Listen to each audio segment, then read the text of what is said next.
Thank you for listening to Depictions Media Radio.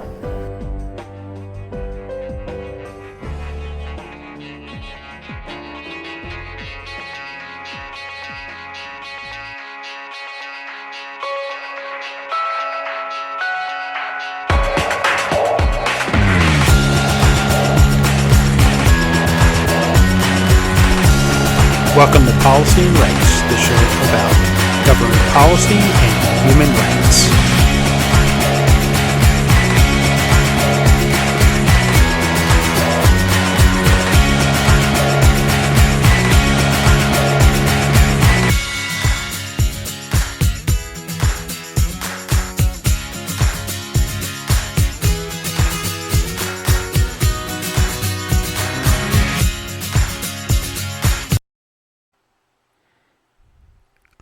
Welcome back to Policy and Rights here on Depictions Media Radio. I'm your host, Michael Clogs.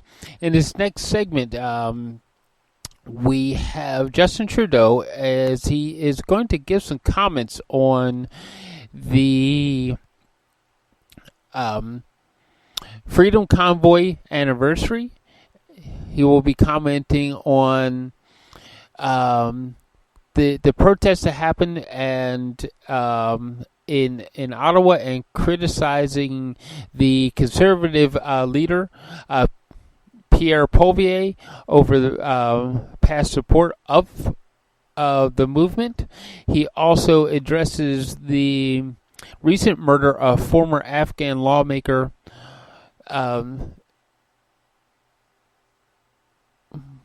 Mursal Nabizada, who Canadian politicians had been working with to bring Canada and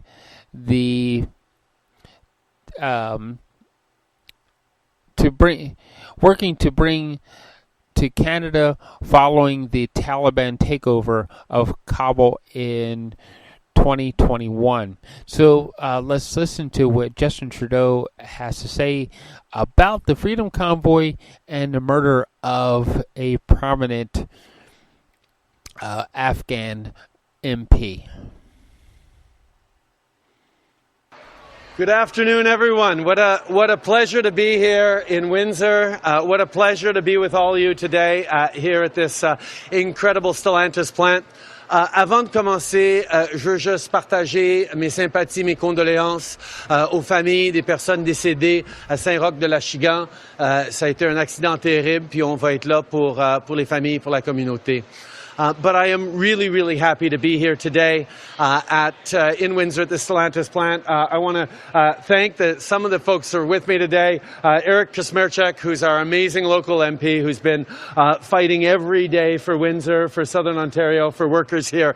It's just such a pleasure to be able to work with you day in and day out in Ottawa and know that there is a strong, strong voice for Windsor there in Parliament. Also want to thank Mark from the COO of Stellantis North America. Thank you, Mark, for your leadership, for all the great work we've done together, for all the great things we're going to be doing together in the future as well. It's a really important thing to have Canada as a key player in the Stellantis family and in the Stellantis universe and vice versa. So glad to have you here. And I want to thank three Daves as well. Dave Allaire gave us the great visit here, and the manager of the assembly plant here. Thank Dave, the president of Stellantis Canada. Where are you? You're right in the back there. There you go. Great to see you as well. And of course, Dave Cassidy, who's been a friend for a long time, sticking up for workers, putting everyone at the center of the great work that's being done here. Thank you, Dave. But I'd be remiss also to not thank Lana Payne, who's here with us, head of Unifor. Thank you, Lana, for all your leadership and all your partnership over the past years. But mostly, I want to thank all of you. It is you, the incredible workers here, the incredible folks who keep Windsor going, who make sure that if you want to make it in Windsor.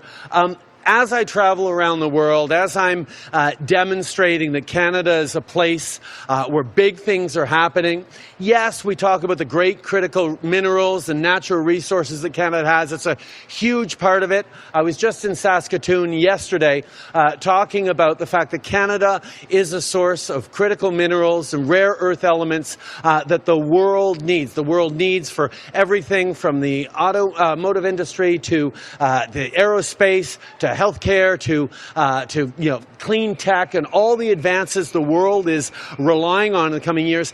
Canada has them. But not just that Canada has them, because there's lots of places around the world that have them.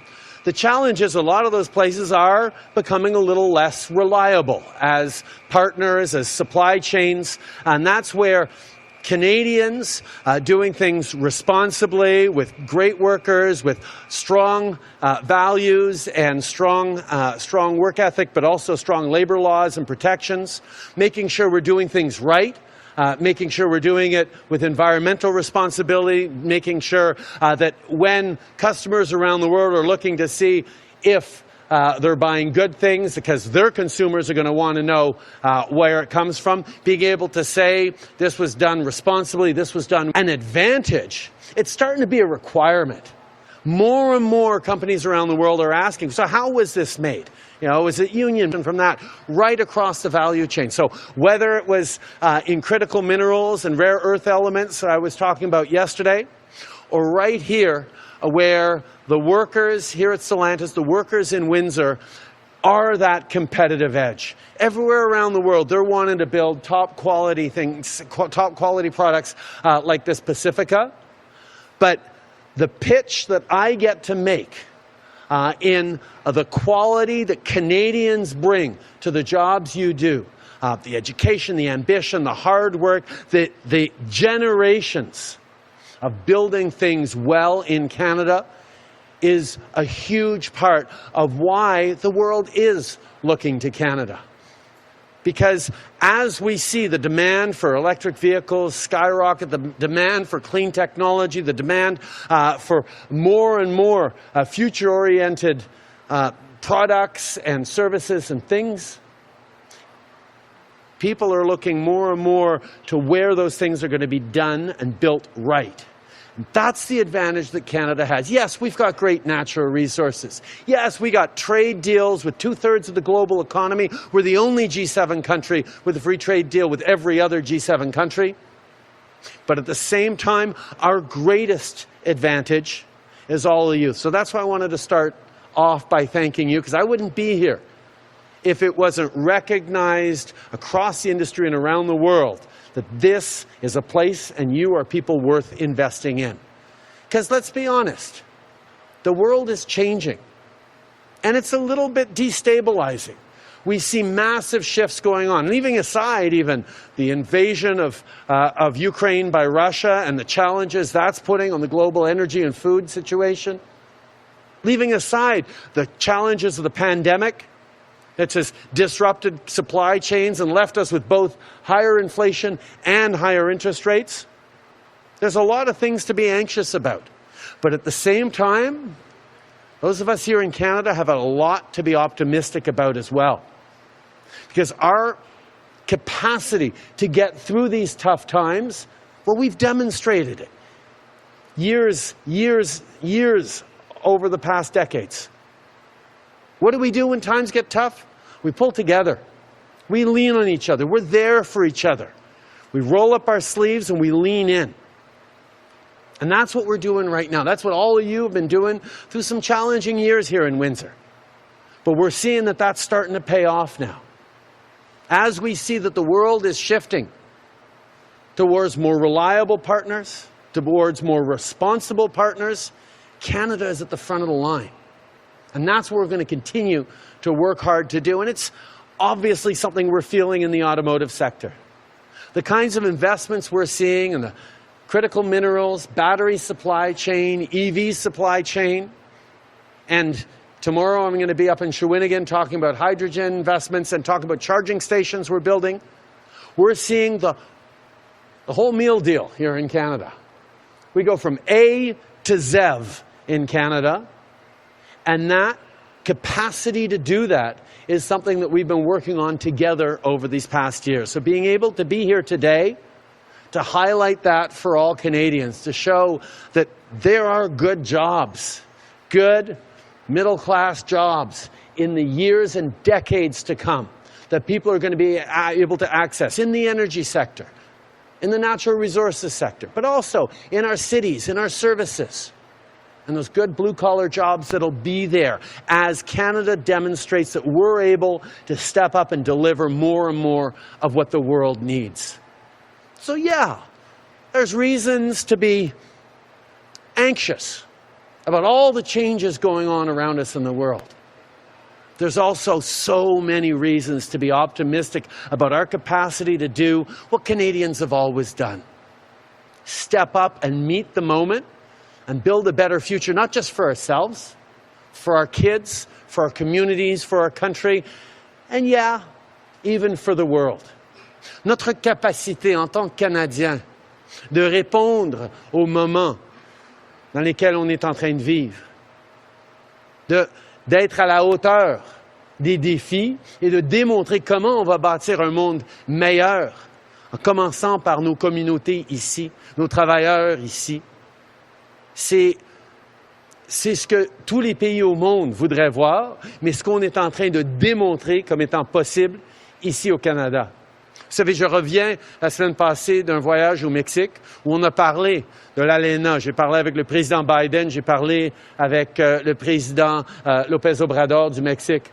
And I can tell you, the opportunity to sit down with the Mexican president and the American president to talk about how we are building in North America, not just supply chains, but value chains that are going to be competitive with the entire world, and indeed put forward solutions that the world is needing, is really, really exciting. We're doing that by sticking up for free trade. You guys will all remember the uncertainty of a few years ago where we all pulled together. Members from labor, members from business, we all pulled together with governments to make the case to protect NAFTA and strengthen it, and we were able to do that.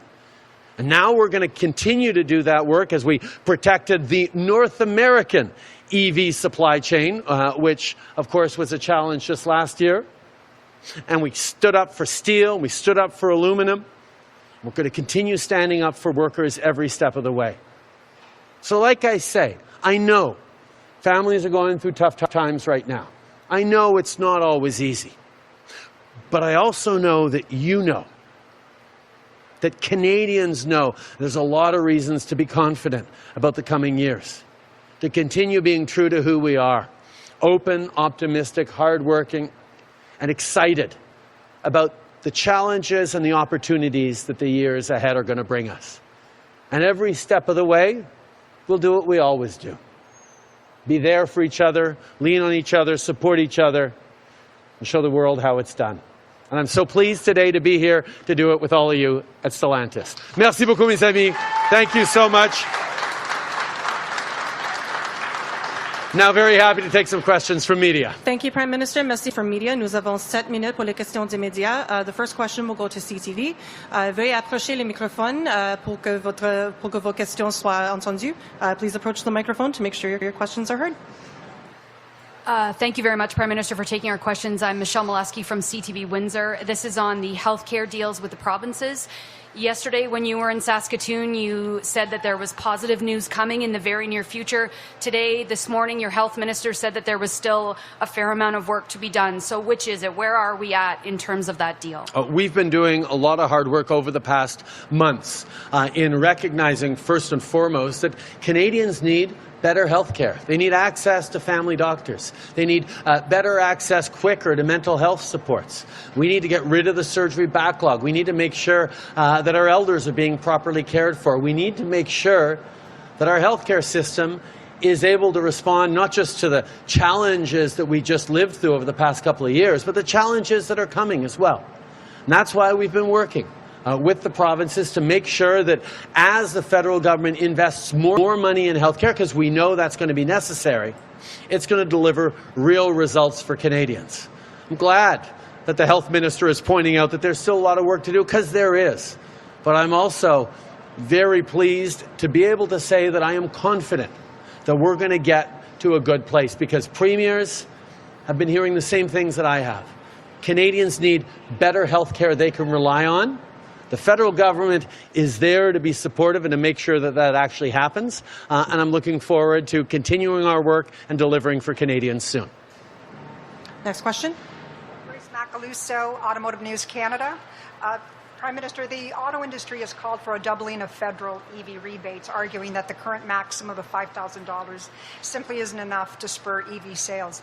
Is your government considering increasing the rebate for consumers? We're really happy that we've put forward rebates to help Canadians buy electric vehicles, because more and more people want to be able to do it and know that as fuel prices continue to remain volatile, Canadian clean electricity is a great way of moving forward in the right way. At the same time, we also know that it's not just enough to support people in doing it, and I encourage provinces, a lot of provinces have been doing it, tacking on their own rebates as well. That's going to be an important thing to look at. But Canada is also putting forward some really ambitious targets.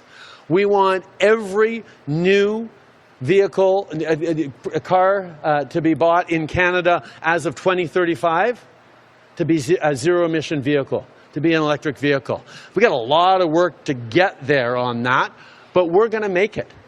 One of the challenges people are facing right now is really long wait lists for electric vehicles. We know that the demand is super high.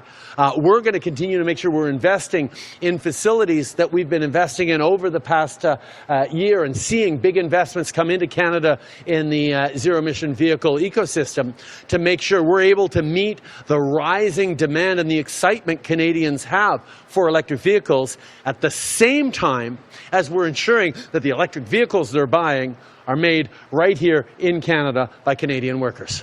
Follow-up. Speaking of the proposed ZEV mandate, how do you respond to automakers' concerns that the proposed mandate is based on ideology and not realistic goals?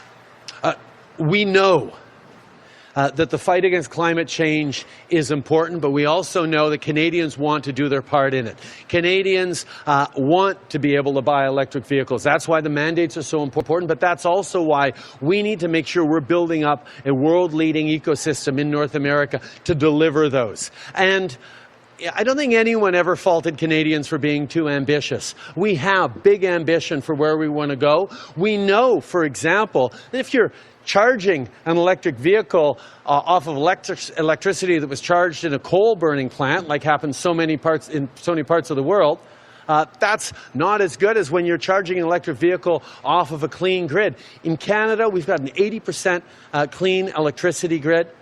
And that means that when you're buying electric vehicles, when you're driving electric vehicles, when you're supporting workers in Canada who are building electric vehicles, you're doing the right thing. It's about recognizing, as Wayne Gretzky said, where the puck is going, not where it is right now. The world is going in that direction, and Canadians, we're not just going to follow. We're going to lead through it, and that's what people want to see. Prochaine question, Radio-Canada. Gabriel Nicolas, deux petites questions. La première, c'est sur les immigrants irréguliers. Il y en a de plus en plus qui passent par les bois au Québec pour se rendre aux États-Unis. Les passeurs se multiplient. Est-ce que ça vous préoccupe? Et comment faire pour enrayer ce phénomène? Écoutez, nous sommes très préoccupés, évidemment. Le décès tragique d'un individu qui voulait se rendre aux États-Unis de façon irrégulière souligne à quel point nous devons de continuer à travailler avec nos partenaires américains pour améliorer la situation. On est en train de travailler sur l'entente des tiers pays sûrs qui va nous permettre de réduire ces passages irréguliers et favoriser l'immigration légale. Nous avons besoin de plus de travailleurs, une plus grande population au Canada, mais ça doit être fait de la bonne façon. Je veux souligner à quel point la province du Québec particulièrement a été extraordinairement généreux et présent dans ces situations difficiles. Nous reconnaissons le leadership du Québec là-dedans, mais nous voulons être dans une situation où c'est pas nécessaire, où nous avons de l'immigration régulière qui va pouvoir continuer à faire croître nos communautés et notre économie. Mais il reste du travail à faire et oui, je suis préoccupé par la situation et on est en train d'y travailler. Suivi? Oui. Suivi? Deuxième question relative à la transition en Alberta. Daniel Smith prend pour acquis que le plan pour la transition équitable sera catastrophique pour l'Alberta. Comment pouvez-vous créer une relation constructive avec l'Alberta dans ce contexte? Bon, la réalité, c'est que nous sommes là pour travailler main dans la main avec les Albertains, avec les compagnies, avec les différents acteurs en Alberta qui voient la façon que le monde est en train de changer et qui sont préoccupés par les opportunités que nous devons livrer pour les travailleurs. Ça fait des années qu'on investit énormément en Alberta dans la transformation de leur économie, dans la décarbonisation de leur secteur énergétique. Nous avons encore du travail à faire et nous sommes là pour travailler avec l'Alberta, avec les partenaires en Alberta et à travers le pays sur l'avenir que nous savons qui nous attend avec des bons emplois pour les Albertains et pour tout le monde. Colleagues in Ottawa. A year after the convoy came to the capital, can you reflect on where you think the movement is right now? I mean, there's clearly a heightened police presence here. There are protesters outside. Do you feel the movement has grown? Do you feel it's abated? What's your read on what's happened over the past 12 months? I don't know. I think that's a better question to ask Mr. Poilievre. He seems a lot closer to the convoy. My approach is very much on making sure that we're delivering good jobs and good opportunities for Canadians. We know that people are worried and even frustrated about how the world is unfolding around them. And as a politician, you have two choices. You can either try and amplify those fears, make people even madder, reflect that anger and that uncertainty that people are legitimately feeling because the world is changing in unpredictable ways, reflect that back at them without offering real solutions. Or you can choose to buckle down and deliver on the kinds of things that are going to make people feel confident in their own future, in their kids' future, in their community's future, in their jobs. These are the kinds of choices you have to make as a leader. Quite frankly, when Mr. Poilievre's best solution to inflation is to buy cryptocurrency, that's not responsible leadership. If people had bought crypto when he told them that was the best way to opt out of inflation, they would have lost half of their life savings. That's not a solution. What we're talking about here, rolling up our sleeves, doing the hard work, investing in good jobs on assembly lines like this one that are building the products that not just Canadians want, but the world wants. Doing it with cleaner energy. Doing it in an environmentally responsible way and putting workers and communities at the center of what they do. Listen, there are always going to be politicians out there who try to, exploit legitimate anger and concerns that people have. But that's not the way to get something built. Crossing your arms and saying Canada is broken. It's not the way to build a better future for Canadians. Recognizing, we're facing tough times right now. But we're going to be there for each other. We're going to deliver, whether it's dental care for kids, whether it's support with the GST rebate, whether it's childcare to make sure that families can have the real choices to actually engage in the workforce or not. These are things that make a huge positive difference. These are things that the Conservative Party under Poilievre has stood against. So it can pay off to drum up anger and encourage people to wave flags. But if you actually want to deliver a better future for Canadians, you want to reassure them that there is a bright future for them and their communities and their families, you got to roll up your sleeves and do the work. And that's what people here know. That's what I'm here to do. About a year ago, you called some of the protesters who came to Parliament Hill conspiracy theorists and people with tinfoil hats. I know you meant the protesters, but a lot of people feel like you call them people with tinfoil hats. Do you regret those words now? My responsibility as a Prime Minister is stand up for people's safety, people's well-being in this country. That's what I did during the pandemic. I took some tough decisions to make sure that people were able to stay safe, they were able to hang on to their jobs, they were able to make sure we're not overwhelming our healthcare systems. and protecting those frontline heroes by getting vaccinated. And at the same time as 80% of Canadians were stepping up to do the right thing, not just for themselves, but for their neighbors. There were people out there trying to scare people into putting their own lives at risk and their communities at risk. My job to keep Canadians safe involves following the science, following the best expertise of our public health officials, of our doctors. And I won't apologize for doing that. We kept Canadians safe through that pandemic.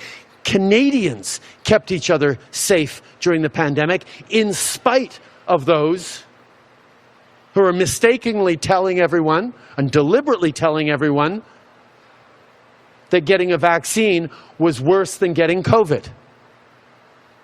It breaks my heart to this day to know how many families were sitting beside the loved one's bedside as they lay dying, saying, "Oh my God, I just wish I hadn't listened to all those nasty YouTube videos because my father, my brother, is dying of COVID because he thought the vaccine was more dangerous." So, no, I will not back off on making sure that we are keeping Canadians safe. That's the job Canadians asked me to do when they elected me Prime Minister, and that's what I'm going to continue to do. Thank you. Next question. Hi, Prime Minister. It's Jennifer with CBC Windsor. If you can answer in English and French as well for me. So auto workers here at this plant are on layoff multiple times, and when that happens, there's a trickle effect throughout the economy. And those layoffs most recently have been because of microchip shortages. So I'm wondering what your government is doing to fix that shortage. I had a great conversation about semiconductors with the Mexican and American prime ministers presidents just last week, where we were talking about how we need to continue building up a really strong semiconductor microchip ecosystem across North America. Being reliant on supply chains from China, with their zero COVID strategy being a real challenge over the past years, but also with challenges around unreliability and political incompatibility, means that building up a strong supply chain here that will prevent those kinds of disruptions is really important. And Canada's already an important player in semiconductors. We have an extremely large plant in Bromont, Quebec, that is part of the supply chain and ecosystem for semiconductors, and there's more to do. And what we three leaders agreed on at the North American Leaders Summit last week was that we need to be even more integrated and more complete in how we are reliant on each other and not the rest of the world, so that our factories like this one, our assembly lines like this one, our industries across the country can rely on reliable partners and not unreliable supply chains around the world. L'enjeu de la reliance sur la Chine, de la dépendance sur la Chine pour les semi-conducteurs et les électroniques qui sont associés est un enjeu dont on a discuté la semaine passée au sommet des leaders nord-américains. Et avec le leadership que le Canada est déjà en train de démontrer au niveau des semi-conducteurs, on a une des usines les plus grandes en Amérique du Nord à Bromont, pour l'assemblage. Nous sommes là pour participer à une chaîne d'approvisionnement plus sûre, plus fiable, pour empêcher qu'on ait des interruptions comme ils ont vécu ici à Stellantis. Of Canadian politicians, including 2 members of your caucus, have been urging your government since October to fast-track bringing 9 female former MPs from Afghanistan to Canada. 1 has now been murdered. Is your government going to take any action to help the remaining women get to Canada? Our heart breaks for the people of Afghanistan right now.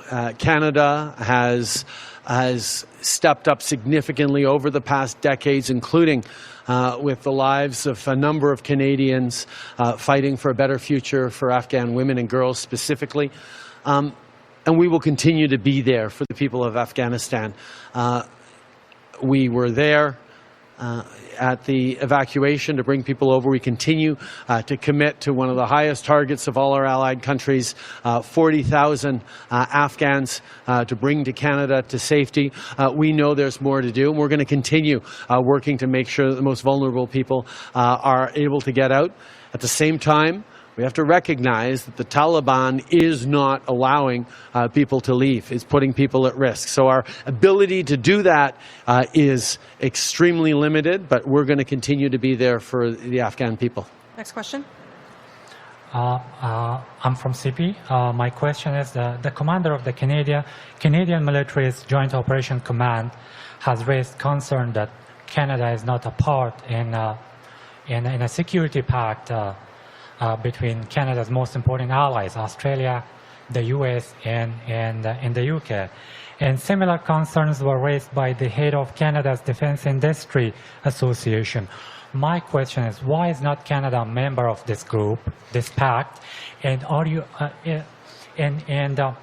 does your government want to be included in the pact?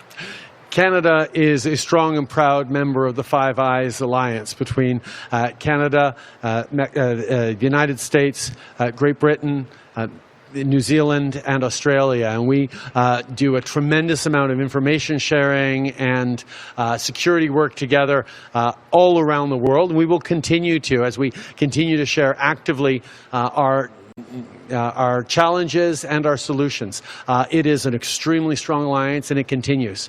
The nuclear submarine deal that Australia worked out with the United States and the UK is a separate thing, but we're always looking to do more and deeper with our partners, either in the Pacific or elsewhere around the world, but Canada won't be buying nuclear submarines anytime soon.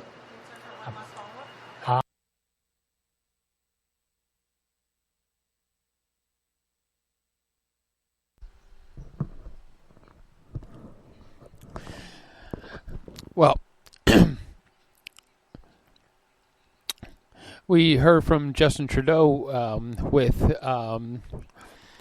his comments on the Freedom Convoy anniversary and his criticisms of Poilievre. And we also learned a little bit more about Canada's electric car program and how that is going to proceed forward. And what the goals are with that program. But with that being said, there's some questions about what is considered to be a clean grid. Because is Canada's grid really clean?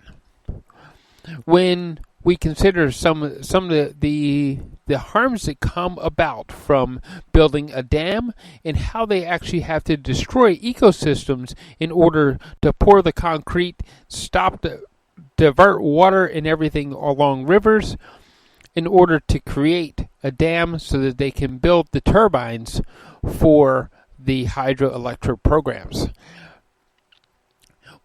We have to examine and think about what a clean grid really means, because ultimately solar may not be the end of providing energy, because it may not be the source that is going to provide the energy for an entire grid, for an entire city. Nuclear may actually need to employ some nuclear reactors in order to spread more power across a grid and to build bigger grids. So there's a lot to be considered when we talk about a clean energy source. We have to talk about what are the real impacts to an ecosystem and habitats, and how it's going to affect wildlife and other things around us, how many trees need to be torn down, that sort of thing, before we can say it is really a clean system and move forward from there. So, Thank you for listening to us today. You've been listening to Policy and Rights here on Depictions Media Radio. Please find that subscribe button wherever it may be on whatever system that you are listening to us on, whether it is Apple, Google Play, Spotify, or Spreaker.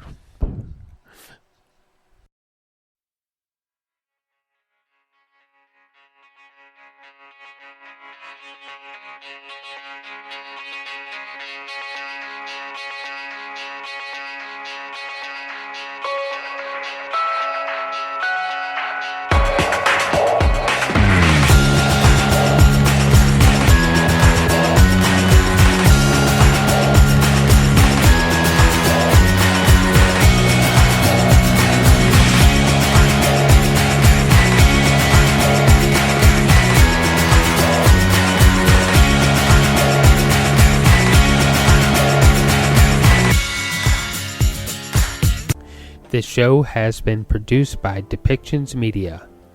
Please contact us at depictions.media for more information.